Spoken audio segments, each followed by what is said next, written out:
اول حاجه معايا 3 حبات من البيض. طبعا عدد البيض زي ما احنا عايزين او حسب عدد افراد الاسره. رشه من الكمون، رشه من الفلفل الاسود او اي توابل احنا بنحبها طبعا نحطها على البيض. ممكن نحط بابريكا. هخلط بس البيض كده خلط مبدئي.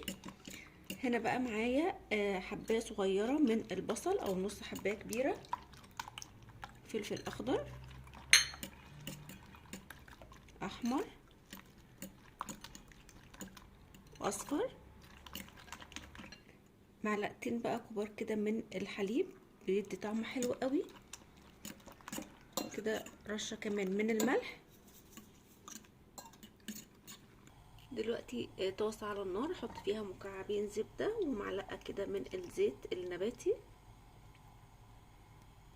هنزل بقى بهوت دوج او ممكن لانشون او ممكن بسطرمه، اي حاجات احنا بنحبها، او لحمه مفرومه، اي حاجه بنحبها مع البيض.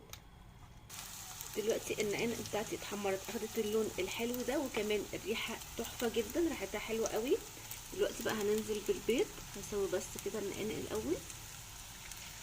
فطار متكامل طعمه خطير جدا بجد، تحفه.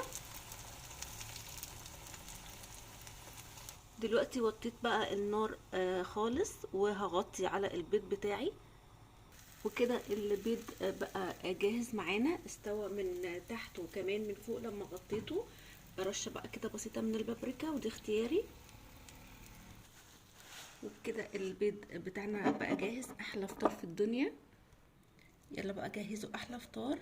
الوجبه متكامله، ممكن ناكلها من غير عيش، ولكن اللي عايز ياكلها برغيف عيش بلدي كده ممكن جدا. وصفه حلوه جدا سهله وبسيطه. يا رب وصفه النهارده تكون عجبتكم، واللي جرب الوصفه وتعجبه يا ريت تسيب لي رايه في كومنت، والاول مره يشوف قناتي يعمل اشتراك، واللي عجب الفيديو يعمل لايك. سلام.